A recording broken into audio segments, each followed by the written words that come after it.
Welcome to this trip through one of the scariest cases in Appalachian history. In the comments, let me know where you are watching right now before we start. Maybe from where you live. Maybe from a long way away from the dark mountains where this story took place. Get ready, because today we're going to look into a mystery that has been around for generations, but has never been solved for sure. It is 1883 in the rough lands of Western Virginia, near the Appalachians. Rise up like guardians of lost knowledge. In these rural areas, known for their winding roads and deep valleys, there were small towns where everyone knew everyone else. Rumors spread faster than horses, and some names were never said out loud without giving people chills. Martha Dilling was one of those names. When Martha was 22, her story started to show up in local newspapers. She wasn't like other girls, since she was born and raised in the suburbs of Greenbrier County. Martha was beautiful enough to get people's attention, but she also had a bad reputation that made people in church turn their heads away, and men whisper in the dark corners of taverns. People said she had a strange way of getting rich men to fall madly in love with her, almost like a supernatural power. And bad things started to happen when these men promised to marry her, put rings on her finger, and signed papers for property. Martha's name first showed up in official records after Samuel Harrington, a wealthy businessman, went missing. A 45-year-old widower who owned a lot of land near Lewisburg. In the harsh winter of 1882, Samuel met Martha at a community dance. People who saw him said that the young woman with dark hair and sharp eyes completely possessed him. Within a few weeks, Samuel asked Martha to marry him, even though her family and friends thought the relationship was too young. The wedding was held in a small chapel nearby, with only a few people present. Martha moved to Samuel's land, which was a well-established farm with there's a strong wooden house, a big barn, and a lot of cattle.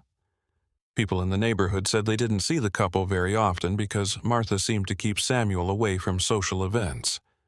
He stopped going to the meetings for the farmers' cooperative and the Saturday market. Samuel felt like he had been sucked up by the property's clouds. Then, on a cold March morning in 1883, Samuel just vanished. Martha went to the county sheriff's office and told a long story. Her husband had left. They left early in the morning to check some traps in the nearby woods and never came back. She cried in front of the sheriff and told him she was desperate because she thought Samuel had been attacked by a wild animal or lost on the foggy mountain trails. It took almost 2 weeks to search. Men from the area searched every valley, gorge, and cave they knew about. The traps were old and empty, but Samuel Harrington was nowhere to be found. Not his clothes, not his things, not even his footprints to show where he had been. It looked like the man had somehow disappeared into the cold Appalachian air. While the search went on, Martha stayed on the farm, wearing black mourning dresses that made her pale skin stand out. Sheriff James Whitaker, a war veteran who is naturally suspicious, started to ask questions that made people feel bad. Samuel shouldn't have gone outside by himself in the middle of the night. He had a shotgun hanging above the fireplace. Why hadn't he taken it? Why were the traps he was supposed to check so far away? Someone in the area hadn't used that land in years? Martha's answers were always vague, and she would cry and say dramatic things about how much she loved her missing husband. But Sheriff Whitaker was also upset about something else. Records from the last few weeks showed that Samuel had given Martha ownership of the farm just 3 weeks before he disappeared. The deal was registered with the county clerk, which means it was legal, but the timing was, to say the least, fishy. Friends of Samuel swore he would never do. Doing something like that without telling his family, even though he had nephews who wanted to inherit the land someday. But here was the signed and sealed document that gave Martha Dilling full ownership of everything Samuel owned. As the months went by, the case got colder, like a mountain stream in the winter. Since there was no body and no clear signs of foul play, the sheriff had no choice but to keep an eye on Martha. And it was while they were watching that something very strange was found. Martha didn't stay single for very long. Not as much. She was seen with another man in Monroe County, which is next door to Greenbrier, more than 6 months after Samuel went missing. No one there knew about her recent history. William Thornton was the man. He was a draper and 50 years old. 2 years before, his wife had died of typhoid fever. William had a successful store in Union and a nice house in downtown. And just like Samuel before him, William seemed to be completely taken with Martha. People in Union talked about how quickly they fell in love and how the sober, a respectable merchant had changed into a passionate man who couldn't stop talking about his bride with dark hair. The wedding was set to happen in the fall of 1883. This time, though, someone did notice. A distant cousin of Samuel Harrington sent an anonymous letter to Monroe police saying that they had heard that Martha had married again. The letter said that Martha's first husband's disappearance had strange circumstances and that William Thornton might be in danger. The Union. Marshall was skeptical at first, but he decided to look into it just in case. That's when the threads started to come together. Then we knew Martha Dilling wasn't just a mysterious widow, but could have been something much worse. What the police found in the old records of the county would make anyone question everything they thought they knew about love, greed, and the secrets that the Appalachians hide in their misty depths. The Greenbrier County records showed something that no one else knew. As expected, Martha Dilling had been through a lot of sudden marriages and disappearances that no one could explain. Together with Sheriff Whitaker, the Union deputy found out that Martha's first husband was not Samuel Harrington. Another one had been registered 3 years before, in 1880. Thomas Beckley was a farmer who was 42 years old and lived near White Sulphur Springs. This area was famous for its hot springs and fancy hotels that drew people from all over the country. Martha was only 19 years old when she married Thomas, which was a surprise. Everyone who knew the serious farmer worked very hard. He had been widowed for 5 years and had made a good living by raising sheep and corn on the rich land near the springs. The marriage was officially over after 9 months. The 10th month saw the last sighting of Thomas Beckley. It was almost the same story Martha told at the time as the one she told Samuel years later. During the night, her husband left to check on the herd and never came back. Some things were searched for. Neighbors searched the properties next door, but Thomas was nowhere to be found. His shotgun stayed in the house. His horses stayed in the stables, and he kept his tools in order in the barn. He looked like he was leaving into the mountain mist and not coming back. And, just like what would happen with Samuel later, Martha now owned all of Thomas's land by herself. Everything became hers after she signed papers weeks before she disappeared. Everything about the farm, the animals, and the savings in the local bank is legal. Everything was properly recorded. 6 months after the couple went missing, Martha sold their house and moved to a different part of the county. It was there that she met Samuel Harrington less than a year later. He felt a chill go down his spine when this information came out. 2 husbands went missing in almost identical circumstances. Both men had given Martha their property not long before they disappeared. There were no bodies, witnesses, or good reasons given in either of the 2 cases. It was about as likely that this was just a coincidence as it is to find a needle in the dense forests of the Appalachians. Monroe's government moved quickly. William Thornton was told in a quiet way about his fiancée's troubled past. He didn't believe it at first. Martha had been so nice, caring, and in love with him. What could this woman with her sweet smile and convincing tears have done to cause 2 men to disappear? William said there had to be a mistake, and that Martha had been the victim of a terrible crime. Of tragedies, and not someone who commits crimes. But the sheriff wouldn't give up. He showed the papers, dates, and patterns that could not be missed. He told William to put off the wedding and pay more attention to his fiancée's behavior. He also told William to be wary of any attempts she made to get him to change wills or give away property. William reluctantly agreed, but his heart was still torn between his love for her and the disturbing evidence that was being shown to him. At the same time, Martha kept working on her wedding plans as if. There was no action. She went to the seamstress to get her wedding dress fixed, picked out flowers for the ceremony, and talked happily with neighbors about her new life as a married woman. She looked like any other woman, so no one who saw her would have guessed that she was being investigated for possible links to missing persons cases.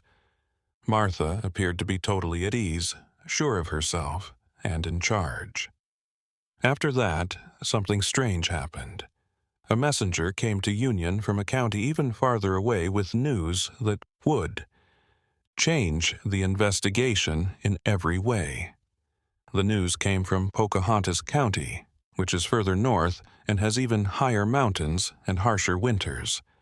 This messenger brought proof that the Martha Dilling pattern was much bigger than anyone thought. There was a third husband. Winters was a 38-year-old lumberjack whose body was last seen in 1879, 4 years before now. Jacob lived alone in a cabin in the Pocahontas woods and cut down trees for thee. He worked at local sawmills and lived a simple, lonely life until he met Martha, an 18-year-old girl who came to the area saying she was visiting distant relatives. The love story moved quickly. The young visitor made Jacob fall in love. Jacob had never been married and rarely spent time with women. 3 people were present at the ceremony, but they got married in front of only 2 witnesses. There were miles between Martha and her new neighbors when she moved to Jacob's cabin in the middle of the forest. Joseph. He kept working as a woodcutter, leaving before dawn and coming back at dusk, while Martha took care of the cabin and made meals. Jacob Winters didn't show up for 8 months after they got married. Martha went to the next small village and told everyone that her husband had left to cut down trees and never came back. There wasn't much of a search because logging accidents happened so often in that dangerous area. Trees could fall for no reason. Manhunters could get lost in ravines, and bears and other dangerous animals lived in the dense forests. The police thought that Jacob had died because of one of these workplace dangers. Martha sold Jacob's tools, the cabin, and the small piece of land he owned. She took a lot of money from Pocahontas and was never seen in that area again. No one had linked that disappearance to the others until now. Pocahontas was left alone. Mountain towns spread news slowly, and Martha had only used her first name while she was there. But the messenger who came to Union was someone Jacob Winters knew from a long time ago. And something clicked in his mind when he heard that a woman named Martha Dilling was linked to strange disappearances. He had a worn-out picture with him that was one of the few that Jacob had had made for them during their short marriage. The picture showed a couple standing in front of their log cabin. With his thick beard and work clothes, it was clear that the man was Jacob Winters. It was clear that the woman next to him was Martha Dilling, because of her simple dress and sharp eyes. There are 3 husbands. 3 property transfers happened right before the tragedies and people went missing. The pattern was now whole. It is impossible to deny, not able to ignore. Martha wasn't a bad widow.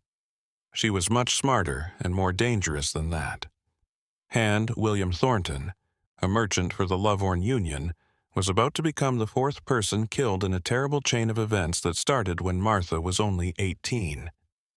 The police knew they had to act quickly. Yet, how could they charge someone with a crime without bodies, witnesses, or confessions? How could? They are going to show the jury that a 22-year-old woman with a fragile look and quick tears can make 3 men disappear without a trace. At that time, the law required solid proof, but all they had were strange patterns and coincidences that were too upsetting to ignore. The choice that Sheriff Whitaker and the Union deputy made was risky.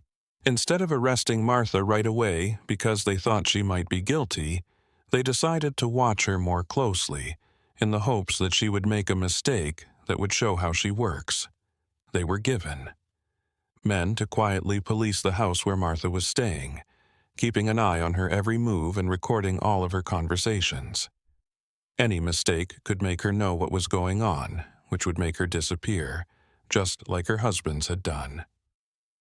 William Thornton agreed to help the police because he was now sure he was in great danger. He would keep up appearances and keep the engagement going, but he would be on the lookout for any sign that Martha was planning something bad. The business owner said that in. In the past few weeks, Martha had started to ask him insidious questions about his money, who owned the store, and the papers that proved she owned the assets. She seemed to be joking when she said it would be romantic if he put her name on the house papers as proof of their love that would last forever. William told her that he almost agreed. There was something strange about Martha that made requests seem like love letters and turned business deals into romantic gestures. She knew when to cry and when to smile.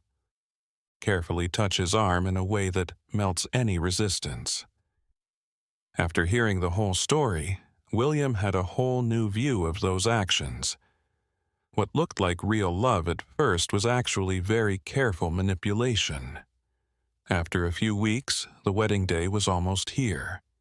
Even though Martha tried to hide her worry behind a mask of happiness, she seemed more and more tense. The police said she started to ask William more directly when he would sign the ownership transfer document. Records. She said it would be easier to start their married life without having to worry about paperwork if everything was taken care of before the ceremony. William put things off by making up reasons, like his lawyer was busy, the paperwork needed to be looked over, or there were technicalities to work out. During one of these talks, Martha said something that showed something.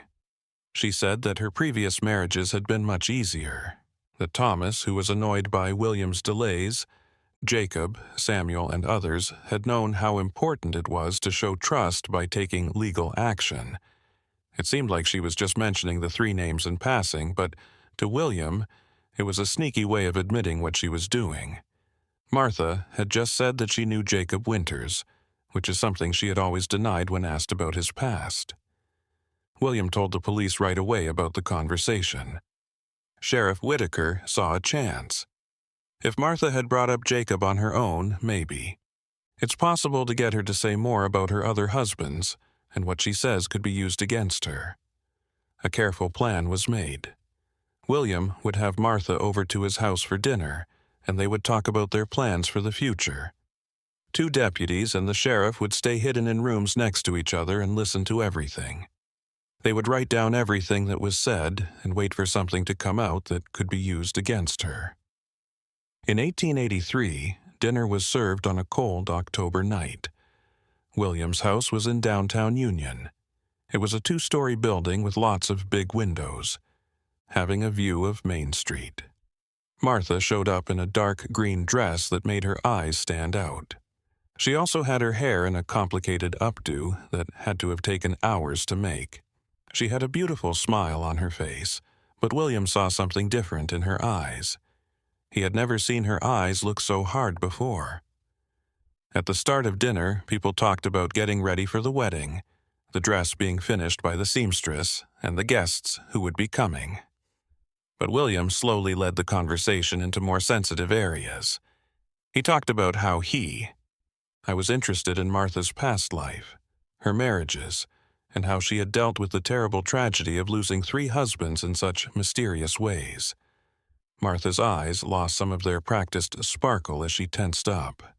Her fingers gripped her fork tighter than they needed to be. She told him that she didn't want to talk about those painful times because she thought that remembering them would make her feel bad. Instead, she wanted to focus on the happy future they would build together. William, however, pushed him, telling him that knowing her pain would help him love and understand her more. That's when Martha started to talk. She reluctantly told him about Thomas Beckley at first, then with an unsettling ease. She talked about how kind but naive he had been, and how trapped she had felt on that farm near White Sulphur Springs. She said that Samuel Harrington was possessive and controlling, and that he wouldn't let her live her own life. She only said that Jacob Winters was too simple and lived. Like an animal in the Pocahontas forests, she quickly realized that getting married was a bad idea. William asked, making sure his tone was neutral, how each of them had gone away. Martha stopped and looked at William's face, as if she were deciding how much she could say. Then she said something that made William's blood run cold with a small, strange smile.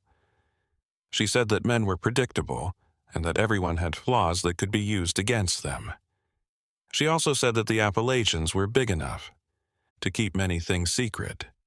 She didn't say it outright. Even though she didn't say she killed anyone, the words had a dark meaning that was impossible to miss. William could feel his hands shaking under the table. Sheriff Whitaker and the deputies, who were in rooms next to each other, exchanged tense looks while writing down everything Martha said quickly. William tried to get more information by asking Martha if she really thought the three men had just vanished on their own. Martha laughed, a short and funny sound. She said men often didn't do what they were supposed to because they were weak in tough situations, and that it wasn't her fault that all of her husbands had left her without warning. But her eyes told a different story. She was sure that she knew where all of them were because her eyes shone with a dark knowledge. The tension in the room got worse and worse until it was almost too much to handle. Martha played with William, seeing how far she could go without saying anything important. Enjoy the power she had over him. She said it would be sad if William also disappeared before the wedding, that it would be awful to go through that pain all over again. The threat was there, as clear as the moonlight coming in through the windows.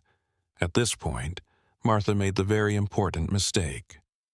She started to talk about a certain place in the mountains near Lewisburg. She talked about a deep ravine. She may have been feeling confident after drinking wine at dinner, or she may have just been tired of keeping up her disguise. Where spring meltwater ran fast, where loose rocks made the ground dangerous, and where it's easy for someone to fall and not be found. She gave such accurate information about the place that it was clear she knew it very well, had been there, and had a good reason for remembering that particular geography. William thought that this might be where one of the bodies was. That person might have been Samuel Harrington, who had gone missing near Lewisburg. Sheriff Whitaker came in from the next room to listen. The exact same conclusion. If they could find dead bodies in that ravine, they would finally have proof that Martha did what they say she did. With a body, they would have a direct link between the suspect and the crime scene that the jury could not ignore. When dinner was over, Martha seemed happy and like she had everything under control. At the door, she kissed William and whispered promises about their future. Then she left into the dark Union night. William slammed the door behind her and fell down, into a chair and shaking very badly. When the sheriff and his deputies came out from hiding, they were all pale and upset from what they had seen. When the next day's dawn came, there was a quiet but intense movement among the people in charge in Greenbrier County. Sheriff Whitaker planned a trip to the ravine that Martha had talked about in great detail over dinner. He got together 6 men he trusted, all of whom were armed and ready for a hard trip through the rough Appalachian trails. They didn't tell anyone outside the group about They didn't say what the real goal of the mission was. They just said they were looking into reports of smugglers working in the area. It took almost a whole day to get to the ravine. Following Martha's instructions, they climbed up narrow paths where they had to be very careful when leading the horses and crossed icy streams that came down from the mountains with a lot of force for the time of year. As they went, the trees got closer together, blocking the sun and making the forest always dark. This made every sound seem louder and scarier. Everyone knew why Martha had picked that spot when they finally got to the place she had described. The ravine was deep and had steep, rocky walls that were covered in wet moss and other plants. At the bottom, a narrow stream ran between big, sharp rocks. The dark, churning water made a sound that drowned out everything else. There was a chance that someone would scream for help and no one would hear them. A body could be hidden there for years before anyone got close enough to find it. The men. As soon as it got light, they started their organized search. They used ropes to get down the slopes and looked into every crack in the rocks and along the stream banks, where branches and other debris had built up to make natural barriers. The work was hard and dangerous, but everyone was determined to do it. They had to find the body if it was there. That discovery was important for getting justice for Martha Dilling's victims. Late in the afternoon, when the sun was going down behind the mountains, one of the deputies found out about it. He was looking at a spot where the stream made a sharp turn, making a small backwater where the water swirled slowly before going back down the hill. He found human bones there, partially buried under layers of dead leaves and dirt. There weren't all of the bones, but there were enough pieces to be sure that they were from a person. Sheriff Whitaker told the search to include the area right around the house. Carefully making sure not to destroy possible evidence, the men started to dig and sort through the dirt around the first find, and as they looked, they found more. More bones were spread out in the area. Some of them still had pieces of tissue attached to them, while others had been washed clean by time and water. They also found worn-out clothing, metal buttons that wouldn't break down, and a belt buckle that one of the men knew was the kind Samuel Harrington used to wear. But there was something scarier. The bones weren't spread out at random, as this is what you would expect if someone had just fallen into the ravine and died from their injuries. They were all gathered in one place. Some of them had marks on them that looked like they were made by tools. The skull they found also had a clear break in the back that didn't look like it could have been caused by a fall. It wasn't the result of a terrible accident. It showed that something much worse was going on. The sheriff told them to carefully gather up all the bones and things they had found. Everything was wrapped in tarps and started the long trip back to Lewisburg, where they had the proof they needed so badly. Once they were on the way back, riding along the dark trails in silence, each man thought about what he had seen. These weren't just any bones. They belonged to Samuel Harrington, or at least what was left of him. They were finally found after months of being missing. As soon as they got to Lewisburg the next morning, Sheriff Whitaker sent messages to Union and Pocahontas. It was time to work together on searches at the other. Here are some places to look for Jacob Winters in the Pocahontas Woods and Thomas Beckley near White Sulphur Springs. If Martha had used the same method for all of them, or if she had specific places where she buried her husbands, they might be able to find the others too. At the same time, Martha stayed in Union and didn't seem to know what she had just found. She went to the seamstress for one last fitting for her wedding dress, bought flowers from the nearby shop to decorate the church, and had a lively conversation with friends and neighbors about the sweets that will be served at the party. A casual observer would have thought she was just a bride-to-be counting down the days until her big day. But the men who were guarding her saw something different. She moved quickly and looked off into the distance at the mountains, as if she were measuring distances or planning ways to get away. Sheriff Whitaker knew he had to act quickly before Martha found out that the police had found Samuel's body. He called. A meeting with the county judge right away showed him the evidence found in the ravine, told him about the dinner conversations he had remembered, and showed him the papers that linked Martha to the 3 disappearances. The old judge had seen a lot of crimes in his long career, and what he heard made him look upset. He issued an arrest warrant right away. The arrest was set for early the next morning, while Martha would still be at her Union home. Sheriff Whitaker spent the night traveling too, lead the operation and bring 4 well-armed deputies with him. They had no idea what to expect. Martha seemed like a weak woman, but she had been able to disappear with 3 grown men following her. It was clear that she was more than what she seemed. They got to the house before dawn and set themselves up around the property in a way that would stop anyone from getting out. The sheriff knocked on the door as the sky started to get brighter. There was a long pause. Using a louder knock, he let them know his. Being there and having power. Finally, they heard soft footsteps coming down the inner stairs. When the door opened, Martha was still in her nightgown, with her hair hanging over her shoulders. She still had sleepy eyes, or she was pretending to be sleepy. Sheriff Whitaker told her that she was going to be arrested because she was thought to have something to do with Samuel Harrington's disappearance and possible death. Martha didn't seem shocked. She didn't cry, say she was innocent, or act in any other dramatic way she usually does, shown a lot of times before. Instead, she just nodded, asked if she could get dressed properly, and went back to her room with a woman that the police had brought just for this purpose. Martha took off her fancy clothes and carried a small bag with a few personal items when she came back down. She looked at all of the men who were waiting for her, carefully studying each face.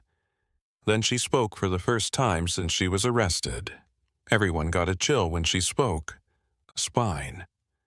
She told them they were very wrong, that finding old bones in a ravine didn't prove anything, and that she had perfectly good reasons for everything. Then Martha said something with a cold smile that would make police wonder how many more people might have been hurt. She said the Appalachians were big and full of secrets, and that every year a lot of people go missing without a trace. She also said that no one person could be blamed for all the terrible things that happened in those mountains. Lost and mysterious lands. It was clear what it meant. There may have been more husbands or suitors who had crossed Martha Dilling's path and never lived to tell the tale. Their bodies may have been hidden in ravines and caves. It was tense and quiet on the way from Union to Lewisburg. Martha rode a horse with her hands tied loosely in front of her. Armed deputies stood on either side of her and never took their eyes off of her. Sheriff Whitaker rode ahead, going over every detail of the case in his mind as he got ready for the questioning. Coming. The rolling Appalachian landscape didn't seem to care about the human drama that was happening behind them. The mountains that had stood there and watched Martha's crimes did not move. There was already a small crowd in front of the police station when they got to Lewisburg. There was a lot of talk going around in those small towns about the mysterious widow who had lost 3 husbands in strange ways being arrested. This news had already spread all over the region. Women talked quietly behind the fans. Men fought with each other on the sidewalks. Kids ran through the crowds to get a better look at the prisoner as he or she came in. The graceful way Martha got off her horse made her completely ignore the people who were watching. She kept her head up and didn't show any emotion. It looked like she was just going to a social event and not being taken to jail on murder charges. People around her were disturbed by her unwavering calm. They thought they would see shame, fear, or at least nervousness. That wasn't what Martha gave them, though. Peace of mind. The cell where Martha was kept was in the basement of the police station. It was a small room with thick stone walls that kept the air damp and cold all year. There was a small bed, a chair made of wood, and a window with bars that let in just a little morning light. Sheriff Whitaker put up a permanent guard and told 2 men to stand watch all the time, switching off every 6 hours. The prisoner said that no one could talk to her without her permission. The questioning started that afternoon.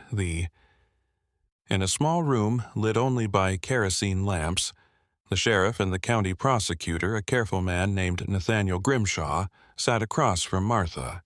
There were bones found in the ravine, papers for transferring property, and notes that William had taken during dinner on the table. Even though there was a lot of circumstantial evidence, they both knew they needed more. A confession. Martha looked at the things on the table without seeming to be interested. When Grimshaw was prosecutor, when he asked her a question, she answered in a calm, collected tone. She had been married to Thomas Beckley, Samuel Harrington, and Jacob Winters. Of course, they had all vanished for unknown reasons. Yes, she had gotten their property and money from them. No, she had nothing to do with the disappearances at all. It was just bad luck for her that she had lost 3 husbands to the unpredictable dangers of a mountain life. Sheriff Whitaker asked her about the property transfers and how nice it was that a lot of just before they left, Martha's husband signed papers that helped her. Martha told them that this only showed how much they loved her, that men in love often did big things to show how they felt. She turned her face away and let a single tear fall down her cheek. She whispered that it hurt so much to be accused of crimes because she had been loved so much. Grimshaw changed what he did. He went into great detail about the bones that were found in the ravine and how the skull fractures showed that someone had been hurt, and talked about the pieces of clothing that matched what Samuel Harrington was wearing on the day he went missing. Martha didn't change her face at all while she listened. When the prosecutor was done, she just said that those bones could have belonged to anyone, because many travelers and workers went missing in the mountains and it was impossible to prove that they were Samuel's. The uncomfortable truth was that Martha had some points. The 1880s were a pretty rough time for body identification. There were no detailed photos, dental records, or scientifically sound ways to prove who they were. They only knew where the body that matched Martha's description was, that it looked like Samuel's belongings, and that no one else had been reported missing in that area during that time. It took hours to question them. Whitaker and Grimshaw tried every method they knew. Confrontation, fake empathy, evidence, and appeals to conscience are all examples of direct action. Martha didn't change her mind. She had an answer for everything, a different way to look at every coincidence, and a story that made sense for every strange event. It was clear that she had spent a lot of time getting ready for the questions and building stories that were hard to break down completely. The sheriff and the prosecutor were both tired and angry when they finally gave up for the day and took Martha back to her cell. They talked about strategy while drinking strong coffee in Whitaker's office. Grimshaw admitted that it would be very hard to get a conviction. At that time, juries were made up of only men, and many of them could relate to a young woman who seemed weak and was accused of such horrible crimes. Just the fact that the crimes were crimes helped Martha. People were skeptical about the idea that a 22-year-old woman who weighed less than 100 pounds could physically dominate adult men and vanish their bodies. At the same time, searches went on in other places. One group had left for White Sulphur Springs and told to search the area around Thomas Beckley's old home. There was another group that went to Pocahontas to look for Jacob Winters' cabin and check out the nearby woods. Both missions were hard because of how long it had been since the disappearances and how much ground they had to cover. There was news about the case in newspapers in bigger cities. The Charleston Daily Mail wrote an article about Martha called The Black Widow of Appalachia. As a femme fatale who wooed wealthy men, killed them, and then inherited their money. The Wheeling Intelligencer was more careful and only called her a suspect in the strange disappearances. But both newspapers caught people's attention. Letters started to come into the Lewisburg police station. Some offered support to the police, while others defended Martha and said she was being unfairly treated. An unexpected event happened from a source that didn't seem likely, a very old woman living. She went to the police station near White Sulphur Springs and said she knew something about Thomas Beckley. That person was Elizabeth Marsh, and she said that she had lived far away from Thomas when he was married to Martha. Elizabeth said she had always thought Martha was odd, and that the way the young woman looked at people, as if she were always adding up and judging, bothered her. Lizzie said that a few weeks before Thomas went missing, She had driven by his house and heard a heated argument going on inside. Thomas' voice sounded tense and almost desperate, while Martha's stayed low and calm. Elizabeth couldn't understand what was being said, but the level of intensity made her feel uneasy. People back then usually didn't get in the way of couples' affairs, so she didn't get in the way and kept going on her way. Even more telling, Elizabeth said she saw Martha by herself on the property a few days after Thomas had been reported missing. Moving toward a wooded area at the back of the farm, Martha walked with heavy gardening tools in her hands. At the time, Elizabeth thought it was odd, but she didn't think much of it until years later, when she learned that Martha had been arrested. Now that I think about it, the picture of Martha carrying shovels and pickaxes into the woods seems more sinister. The investigation got going again after Elizabeth Marsh's testimony. Sheriff Whitaker sent a messenger to the White Sulphur Springs right away and told them to focus their search on the area of woods that Elizabeth had described. If Martha had buried Thomas on her own land, that would be even stronger proof than the body parts found in the faraway ravine where Samuel had been dumped. As Sheriff Whitaker had told them, the White Sulphur Springs team turned their attention to the wooded area behind Thomas Beckley's old home. Since Martha sold the land, it had changed hands twice, and the new owners were clearly upset when they learned that their land might have human remains buried there many years ago. Still, they helped with the investigation by giving maps of the property and showing which parts had not been changed much since Thomas's time. Behind the farm, there was a thick forest with old oaks and pines that blocked most of the sunlight.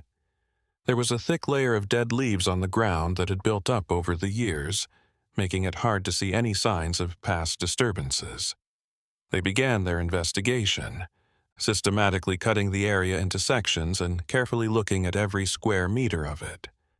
They dug into the ground with long sticks to find places where the soil might have been moved and then settled in a way that was different from the rest of the natural soil. They looked for 3 days straight before they found anything. One of the men saw a small depression in the ground that was clearly not natural.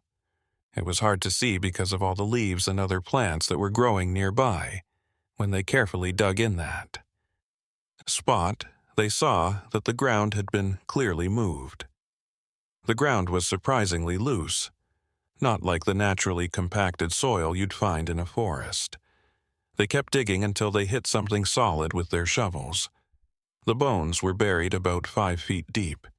They found a human skeleton in a way that made it look like the body had been put there on purpose and not by natural forces or falling. Compared to the bones found in the ravine, these were mostly whole. Better preserved because the layer of earth over them protects them from the outside world. There was also something else. There were pieces of a thick rope that had partially resisted breaking down wrapped around the neck bones. Finding the rope was very important. It suggested strangulation as a way to kill someone that wouldn't leave blood or make a lot of noise and could be done by someone smaller and weaker than the victim if they were caught off guard. Out of the blue, the thought of Martha no longer seemed so impossible to be able to kill grown men. If she could get them to let down all their guard and trust her enough that they didn't think she would attack, a rope around the neck could kill them. Other things were also found buried near the body by the police. Men's clothing buttons, a suspender buckle, and most importantly, a gold wedding ring with writing on the inside that is worn but can still be read. Initials TB and MD stood for Thomas Beckley and Martha Davis. Dilling along with the 1880 wedding date. There was strong physical proof that the remains belonged to Martha's missing first husband. When word got to Lewisburg of the second discovery, Prosecutor Grimshaw thought they finally had a strong case. Martha found the bodies of 2 men she knew well, buried or hidden in places she knew well. Both bodies showed signs of violence that ruled out accidental death. The rope that was found with Thomas's body was especially bad evidence. This wasn't caused by a mountain. Accident, It was proof of murder with a plan. With these new facts, Sheriff Whitaker decided to talk to Martha again. He took her from her cell to the interrogation room and put the wedding ring that had been found in Thomas's grave on the table with pictures of the dig and detailed drawings of what had been found. Before she said anything, Martha just looked at the things. She looked at the ring for a long time, and for the first time since she was arrested, she seemed to be feeling something real. She looked away. The sheriff waited and let the silence grow because he knew that direct questions didn't always work better than psychological pressure. Martha finally put out her hand and touched the ring, running her finger along the worn writing. She then began to talk, but Whitaker wasn't expecting her to plead guilty. Martha then started to tell a completely different story, one that she had been keeping secret for years but now was ready to share. Thomas Beckley was not people thought he was a nice, gentle man, but Martha said he turned violent after they got married and was controlling and possessive in ways that scared anyone who had to live with him. She said he would lock her in the house while he went to work in the fields and watch every penny she spent. She also said he would hurt her if she tried to leave him or tell anyone about how he treated her. Martha described a life of constant fear, where every day brought new danger, new threats and ways of controlling people violently. Martha says that Thomas killed himself in self-defense. She said he got drunk and angry one night because dinner wasn't ready when he wanted it to be. She said that Thomas started hitting her, and as she was desperately trying to stay alive, Martha grabbed a nearby rope and used it to protect herself. She didn't mean to kill him just to keep him from attacking her, but Thomas was too strong and fought back. Too hard, and he was dead on the kitchen floor when it was all over. Martha said she got scared. The woman, who was only 19, was found by herself on a remote property with the body of her husband lying on the ground. People always put the blame on women, so she knew no one would believe her story. She also knew she would be hanged for murder even though she had only been protecting herself. So she chose to hide Thomas's body in the woods and act like he wasn't there. That, or face the gallows and stay alive. Instinct was stronger than any moral concerns. Sheriff Whitaker didn't say anything during the conversation. After Martha was done, he asked the obvious question, "What about Samuel Harrington and Jacob Winters?" Martha hesitated and looked away from the sheriff's intense gaze. Then she said that what had happened with Samuel had been similar. Additionally, he had become violent and controlling after getting married, and he had also died in what Martha said was an act of self-defense. Martha began to say something about Jacob, but stopped, shook her head, and wouldn't say anything else. Some parts of Martha's story might have made sense. At that time, domestic violence was real and common, but it wasn't talked about much. Women often suffered in silence because they didn't have the legal protection or resources they needed to leave abusive marriages. It was also known of women who killed their abusive husbands in self-defense and were given the death penalty because judges and juries didn't think a wife should be able to defend herself against her husband. But Prosecutor Grimshaw wasn't sure. If Martha really did act in self-defense, she should have told the police about the burying of the bodies and the fake disappearances. Why did she not ask for help or safety? Instead, she hid the deaths and quickly found new husbands. And why had all of the men given Martha their property if they were as violent as she said they were? Not long before they died? Men who are abusive and controlling usually do the opposite, making sure they have full control over money and the law. There was also the problem of the pattern that kept happening. It could be a real tragedy if a violent husband is killed in self-defense. Two began to look like they couldn't be related by chance. The idea that 3 husbands were all killed in the same way, conveniently after giving their property to Martha, was beyond belief. When Grimshaw told Martha about these problems, calling her attention to the logical problems in her story and asking for specific details she couldn't give in a convincing way.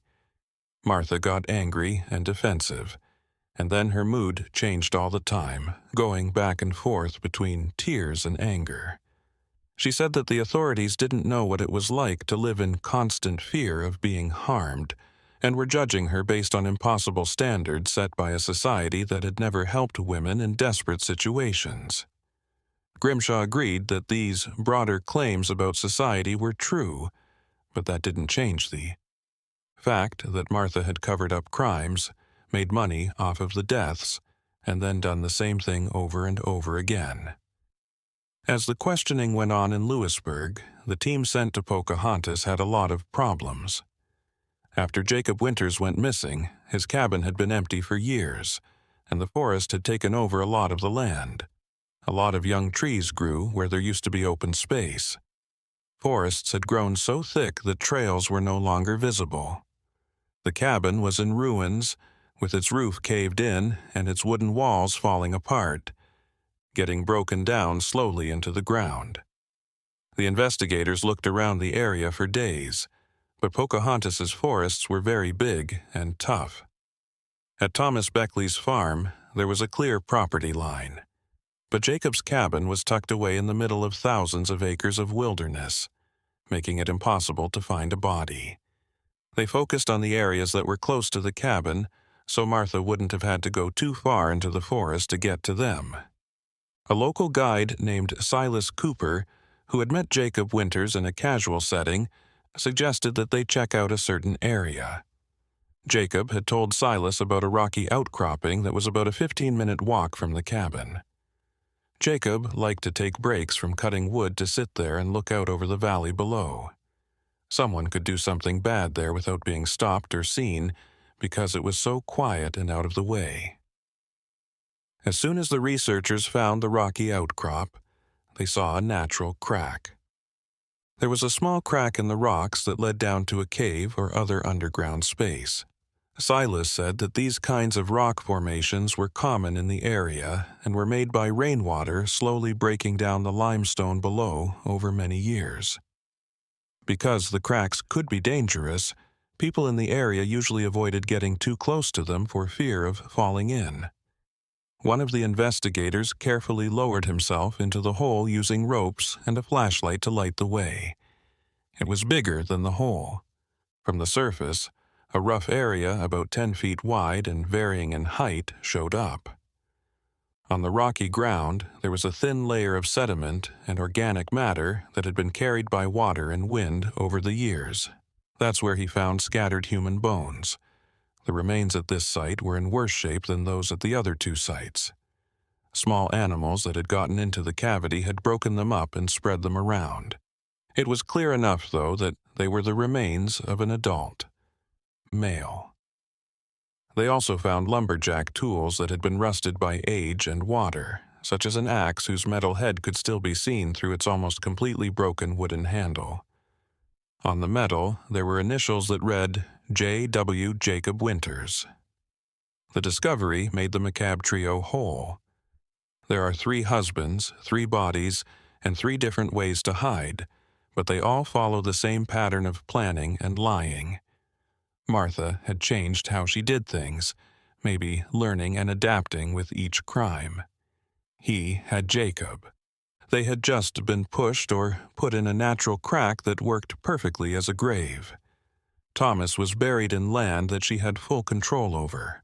Samuel had been left in a faraway ravine, and the spring water could have washed away evidence if Martha hadn't given such a detailed account while she was having dinner with William. Prosecutor Grimshaw finally had all the information he needed about the case when all the teams came back to Lewisburg with their findings. 3 bodies were found, and 3 husbands were proven to be dead. Martha was linked to all of the crimes through physical evidence, witness statements that described her suspicious behavior, and financial records that showed she had profited from each death in a planned way. It was time to make the charges official and get ready for the trial that people from all over the region would definitely be interested in. On paper, Martha was charged with 3 counts of first-degree murder, Stories about the case were quickly picked up by newspapers from as far away as Richmond and Pittsburgh. The story had all the things that people find interesting. In the dark Appalachian mountains, there is a beautiful young woman, several dead husbands, inherited wealth, and mysteries. The news stories about the case were all very different, from shocking to somber, but they all showed how unusual it was. The trial was set to start in January 1884, which gave both sides time to get their points across. A man named Herbert Caldwell was given to Martha as her defense lawyer. He was known for taking on tough cases. Caldwell went to see Martha in her cell over and over, trying to build a defense based on her story of domestic violence and self-defense. But even he admitted in private conversations that it would be very hard to persuade a jury with 3 victims and such clear proof of planned concealment. At the same time, the investigation kept turning up more information about Martha Dilling's life before she got married. It turned out that she grew up in a poor family outside of Charleston, and that her father died when she was very young. Her mother is now struggling to raise 5 kids with few resources. Martha reportedly left home when she was 16 to work as a maid for rich families, but there weren't many records of her life during this time. An old woman from Charleston came forward and said she had hired Martha for a short time when she was 17. A wealthy widow named Agnes Hartford was my boss, and she told me a scary story. Martha had only worked in her home for 3 months before she was fired. Agnes said she started to think less of the young woman when valuable small things started going missing. Not a big enough problem for the police to get involved, but enough to make people suspicious. What was even scarier was that Agnes said Martha had been very interested in her money and had asked questions about wills, inheritances, and property in a way that didn't seem right for a maid. A scarier secret was also revealed by Agnes. She had gone to see her nephew while Martha was working at the house. He was a single man in his 40s who owned a lot of property in another part of the state. Martha had flirted with him in public, and it was clear that the nephew was interested. Agnes quickly stepped in and told her nephew not to talk to Martha because she was a young woman. At the time, she did what she did because she felt uncomfortable, not because she was intentionally trying to do harm. Agnes got cold when she thought about what might have happened if she hadn't stepped in and heard Martha's whole story. These details painted a picture of someone who had been organized since they were young, somebody who saw wealthy men not as romantic partners, but as ways to make money. As more about Martha's past came to light, her story about having abusive husbands and using self-defense became less believable. It seemed more likely that she had picked men on purpose who were widowed, lonely, and not close to family or friends. Men who would be easier for her to trick and whose disappearances would not be looked into as quickly. Winter came. In the Appalachians, bringing cold weather and heavy snow. Martha's cell in the basement of the police station was very cold. She slept under thin blankets for months before her trial, and her face got paler from not getting enough sunlight. The guards noticed that she didn't talk much and spent most of her time sitting on the narrow bed and staring at the stone wall, as if she were in a deep trance or thought. Herbert Caldwell, her lawyer, was becoming more and more negative about her chances of getting acquittal. He told Martha that she might want to negotiate a plea deal so that she wouldn't have to go to death row and could instead get life in prison instead. There was no way Martha would agree. She insisted that what she said happened, and that she had only been acting in self-defense. She also said she would rather be hanged than admit to killing people on purpose, which she said she did not do. When January 1884 came around, it brought the most anticipated trial Greenbrier County had seen in decades. There was a red brick building in downtown Lewisburg that was used as the courthouse. It had white columns at the front and a bronze bell on top that rang to start the hearings. People from all over Virginia and even neighboring states came to the town in the days before the trial. People who are interested in the case because it is so unusual. The courtroom was pretty small because it was made for a community where most crimes were minor, like land disputes or fights in taverns. But, as the trial of the woman the newspapers had called the Black Widow of Appalachia began, people crowded the sides and back of the room, wanting to see it. Every seat was now filled. The judge in charge was Cornelius Blackwood, who had been a judge for 62 years and was known for being very fair and not putting up with unnecessary drama. Martha walked into court with 2 deputies following her. She was wearing a simple black dress that someone had given her, and her hair was in a tight bun that made her face look funny. Look even paler and sharper. She sat next to Herbert Caldwell with her back straight, and her hands folded in her lap as she was led to the defense table with her eyes closed. She finally looked up, and her eyes went across the room at everyone. She had an expression that was hard to read, somewhere between defiance and resignation. It took 2 full days to choose the jury. Grimshaw, the prosecutor, always turned down candidates who showed too much sympathy for the defense or who questioned whether women could commit such crimes.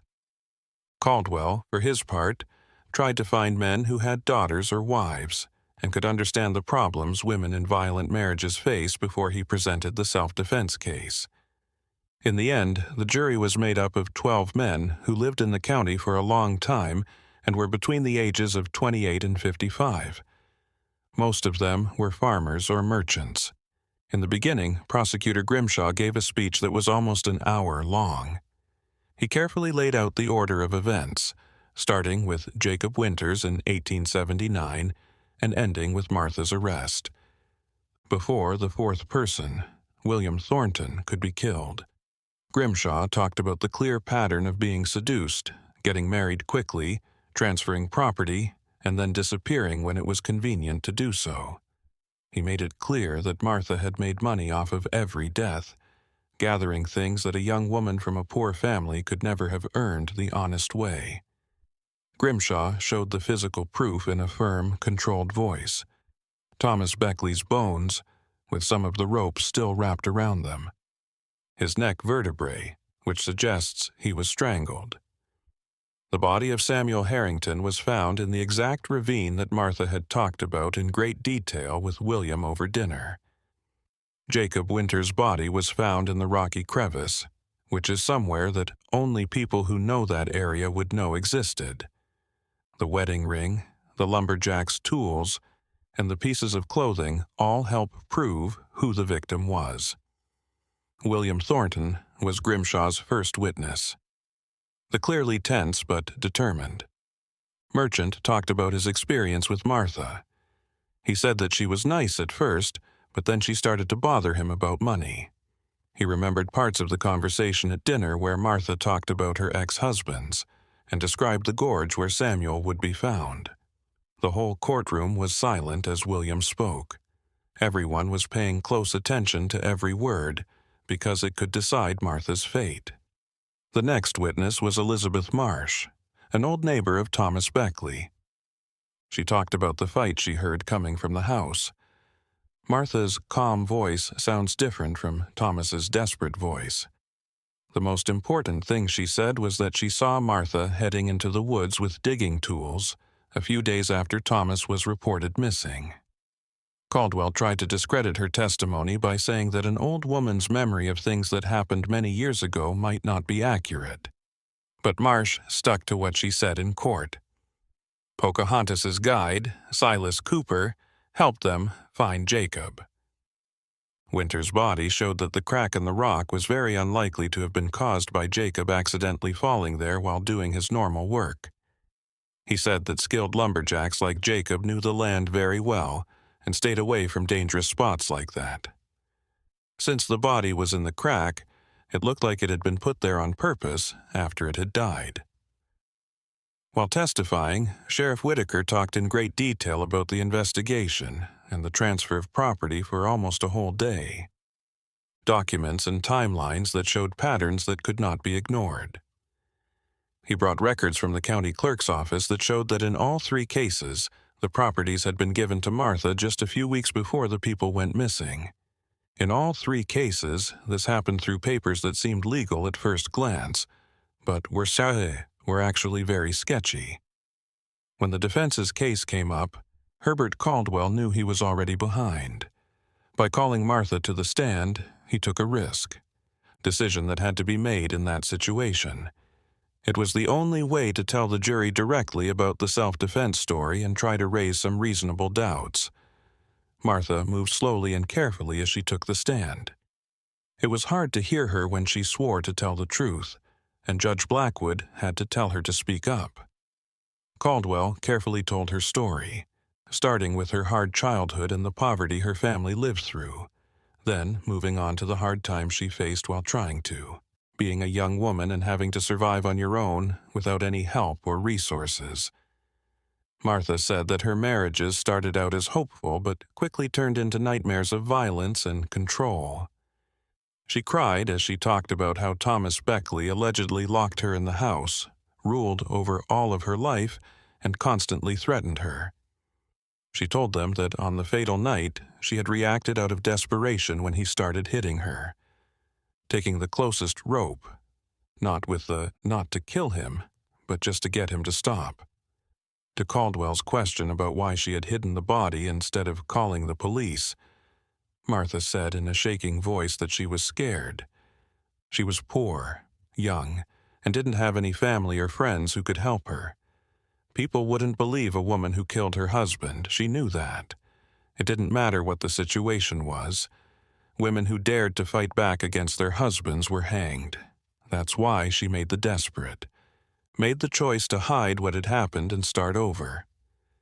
But when Prosecutor Grimshaw started his cross-examination, Martha's carefully put-together story started to fall apart. Grimshaw pressed her for specifics, which made her explain parts of her story that didn't make sense. Why did Thomas's neighbors never see any signs of abuse if he was so mean and controlling? What made her not ask for help from the church or other women in the area? Why did she do the same thing after the first death instead of running away? Pattern twice as much? Martha had a hard time answering, and her answers kept getting vague and confusing. Grimshaw asked Martha about the property transfers and how convenient it was that all 3 husbands had signed papers that helped her right before they died. Martha didn't have a good answer. Even to sympathetic ears, her explanation didn't make sense. She insisted that it showed how much they loved her. The worst part was when Grimshaw asked specifically about Jacob Winters. During the investigation, Martha didn't give the same details about the alleged abuse over and over again. She said she had been hurt with Samuel and Thomas. When she was put under oath, she reluctantly admitted that Jacob had never been violent with her. He had been kind, even docile. She quickly added, though, that this made things even worse because his kindness was making her feel trapped, even though there wasn't any direct violence. The admission was terrible for her defense. If Jacob. He couldn't have been killed in self-defense if he hadn't been abused. It's also interesting to think about how many of Martha's lies about Thomas and Samuel were also lies. The jury saw right away that there was a contradiction, and some of their doubts turned into convictions. Beginning of closing arguments took place on a cloudy winter morning in Lewisburg, as light snow fell and the wind howled through the empty streets. With weeks of tension building up, the air inside the courtroom was thick with it. Testimony and proof. Prosecutor Grimshaw slowly stood up, put his glasses back on his nose, and walked over to stand in front of the jury. Before he spoke, he looked at each person in the room. Grimshaw carefully looked over the case, putting together each piece of evidence as if they were stitches in an unavoidable tapestry of guilt. His message to the jury was clear.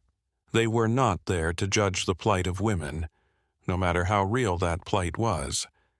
They were here to decide if Martha Dilling had knowingly wooed, lied to, and then killed 3 innocent men so they could get money from their deaths.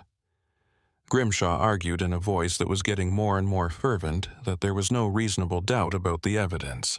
He drew attention to the pattern of the method. Finding men who are widowed and alone. Men who own things but don't have close family to look out for them or ask them tough questions. The quick love affair that made the victims feel weak and ready to do anything to show their love. The perfectly timed transfer of property always seems legal at first glance, but is really morally wrong. Then there were the disappearances, which were all done in different ways but had the same effect. Martha Dilling got rich while her husbands died in secret mountain graves. As Grimshaw showed the wedding ring that was found on Thomas Beckley's body to the jury, he let the gold medal catch the light from the lamp. He said that the golden circle was supposed to stand for love and commitment that would last forever, but in Martha Dilling's, in their hands, it had turned into a tool for murder and betrayal. He asked the jurors to picture Thomas's last moments, when he realized that the woman he had trusted was killing him. Thomas would be dying knowing that his love had been abused in the worst way possible. At the end of the case, the prosecutor asked the jurors to do justice not only for the 3 known victims, but also for all the men who could become victims if Martha was freed. He made a very bad case for what would happen if she didn't get in trouble. More men who are lonely would be turned on. There would be more thefts. In the huge forests of the Appalachians, more bodies would be hidden. All 3 murder charges had to be found guilty in order to break this cycle of death and lies. Herbert Caldwell defended himself in his last court case, even though he knew the odds were against him. Even though he was an experienced lawyer who had won tough cases before, he could feel the weight of what was going to happen in that courtroom. He still had to do what was right by his client, and he would. For as long as he could, until the very end. Caldwell began by asking the jury to be kind. He asked them not to see Martha as the monster the prosecution was painting her as, but as a young woman who had grown up in terrible poverty and had no one to protect or guide her or give her an education. He said that Martha had let society down long before she let society down, that her life had put her in situations where bad choices seemed like the only ones she could make. Ready to go. The lawyer agreed that Martha had done a very bad thing by not telling anyone about the deaths. He agreed that some of her choices were questionable, and that she had shown bad judgment more than once. Caldwell said that mistakes in judgment were not the same as murder that was planned ahead of time. He insisted that there were real elements of self-defense in at least the cases of Thomas Beckley, and maybe also Samuel Harrington. These elements made the prosecution's simple story of murder with no feelings. A lot of time was spent by Caldwell talking about how the law doesn't always protect women from domestic violence. He used examples from other places where women had been put to death for killing abusive husbands. This set a terrible example that made women more likely to suffer in silence than to go through the proper channels to get justice. He said that putting Martha to death would keep this unfair system going and send a message to all women that no matter how bad their situation is, they would never be able to protect themselves. But even as Caldwell made his most moving arguments, he could tell from the looks on the jurors' faces that what he was saying wasn't sticking with them. The men on the jury had heard evidence for weeks that showed the woman wasn't a desperate victim of abuse, but a predator with a plan to get rich by killing people. When Martha said that she killed Jacob Winters even though he wasn't violent, it destroyed any trust that people had in her.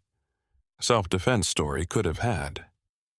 Caldwell ended by asking the jury that even if they found Martha guilty, they should think about any mitigating factors when deciding on a sentence. He begged them not to hang her, but to give her a life sentence in prison instead. He said Martha was only 22 years old, and that life in prison would be a sufficient punishment. He also said that executing her would not bring her back to life, and would not serve any purpose other than simple revenge. What Caldwell did. When everyone sat down, the courtroom was very quiet. Judge Blackwood gave the jury their final instructions. He went over the legal standards they should follow, the difference between first-degree murder and manslaughter, and the idea of reasonable doubt and how it should be interpreted. He made it clear that the prosecution had to prove Martha's innocence, and if there was a real doubt, she should not be put on trial. But he also made it clear that they had to do something if the evidence proved guilt beyond a reasonable doubt. Convict, no matter how much you feel or how much you care about the case. The jury went home to think about what they had done. Some people left the courthouse to get lunch at one of the nearby taverns, while others stayed and talked about what they had seen in small groups in the hallways. Martha was taken back to her temporary holding cell in the basement of the courthouse. Guards walked with her, but kept a safe distance from her, as if being too close to her might somehow make them sick with the evil she was accused of, was represented. It was unbearably slow as the hours went by. As he waited in the hallway, Cordwell smoked cigar after cigar, going over every detail of the trial in his mind and wondering what else he could have done. Grimshaw, on the other hand, seemed calm and sure of himself. He was talking with deputies about other cases, as if the outcome of this one was already set. Sheriff Whitaker stayed close to the jury room, ready for any sign that the trial was almost over. When the court bell rang, it meant that. Verdict from the jury, it had only been 3 hours. When you think about how complicated the case was and how many charges were brought, it was surprisingly short. Caldwell had a sickness in his stomach. Most of the time, quick verdicts favored the prosecution. This meant that the jurors had easily agreed on guilt because there was so much evidence. The courtroom quickly filled up with people who were all excited to see the end of the most exciting trial Greenbrier had ever seen. Martha was brought in and put down. Her face was a pale, expressionless mask that didn't show what was going on in her mind as she stood next to Caldwell.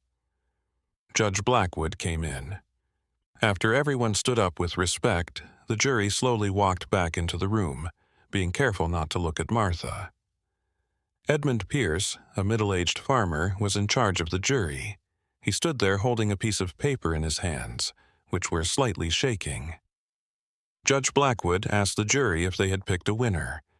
Pierce said that it had been true. After that, the judge told him to read how each count turned out. The defendant, Jacob Winter, was found guilty of first-degree murder by the jury. When Thomas Beckley was charged with first-degree murder, the jury found him guilty. Because Samuel Harrington was charged with first-degree murder, the jury found him guilty. 3 verdicts, 3 convictions, no mercy, and no room for doubt. After the verdicts were read, there was complete silence, as if everyone in the courtroom had stopped breathing at the same time. Then, slowly, a murmur started to spread through the crowd and got louder until Judge Blackwood slammed his gavel to call everyone to order. Martha didn't move at all in her chair. Her face was still pale and expressionless, as if the verdicts that had just decided her fate were about someone else in a faraway place. The formal sentencing was set for the following week by Judge Blackwood, so that all the necessary legal steps could be taken. But everyone in the room knew what the punishment would be. 3 counts of first-degree murder. In 1884, being found guilty meant only one thing: the gallows. Virginia had no problem putting women on death row when they were found guilty of capital crimes, and Martha's murders were planned and repeated, so it was unlikely that the governor would spare her. A lot of people, both inside and outside the courtroom, were paying close attention as Martha was led back to her cell. Some people yelled insults at her, calling her a murderer and a witch, while others kept quiet and looked at the young woman who had killed 3 people, and would lose hers now. Herbert Caldwell walked next to her and was already planning his appeals in his head, even though he knew it was very unlikely that 3 unanimous convictions would be overturned. In the week after the verdicts, Lewisburg got more attention than it ever had before from people all over the region. Newspaper reporters stayed in town and sent daily updates on even the smallest changes in the case. Artists came to draw Martha, and those drawings were used in publications all along the East Coast. The case was used by preachers as an example of how greed and manipulation can be bad in their sermons. Some people were also uncomfortable with the idea that society hadn't protected Martha when she was just a poor girl with no resources or chances. The formal sentence was given on a cold morning in February. Martha was taken to see Judge Blackwood, who read the sentence in a serious but firm tone. On a date chosen by the county sheriff, she would be hung by her neck until she died. Between 30 and 60 days after that date. If there was a claimant, her body would be given to her family. If not, she would be buried in the county cemetery in a grave that isn't marked. The judge asked Martha if she had anything to say before the sentence was given. Martha slowly stood up. She spoke directly for the first time since she was arrested months before. Her voice was loud enough for everyone in the courtroom to hear. It was interesting that she didn't say sorry or beg in her words. Kindly help. She only said that she had done what she had to do to stay alive in a world where there were no honest paths for women like her. She said that if people thought she was horrible, she should look in the mirror and think about what kind of monsters she was making by being unfair all the time. The words were quoted and talked about in newspapers and in conversations for weeks afterward. So they were heard far beyond that courtroom. Some saw them as the last act of unrepentant defiance from a murderer who has been sentenced to death. Other people saw them as a valid criticism of a society that badly failed women in many ways. But the words did not change what happened, no matter how they were understood. As the law said, Martha Dilling would be put to death. The death sentence was set for March 23, 1884. In the weeks leading up to that day, Martha had a lot of visitors. A pastor in the area kept trying to get her to admit her sins and seek spiritual forgiveness before she faced. Who made her? Martha politely said no, saying that if there was a God, he would know why she did what she did better than anyone else. Her mother once came, but she was old and broke from being poor and working hard. She cried for an hour without saying a word before leaving and never coming back. Herbert Caldwell came by often to give them updates on the appeals he had filed, even though they both knew it was a last-ditch effort that would not work. When Martha finally went to one of these places, she talked about the crimes more openly than she had during the trial. She didn't directly admit it or give any information that would have satisfied the morbidly curious. But she told Caldwell that if she could go back in time, she would have done something different. It wasn't that the men didn't deserve to die, but that having to deal with their deaths had been harder than any other kind of poverty she had been through. The morning of the execution was clear and cold. The sky was a bright blue, different from the bad thing that was going to happen.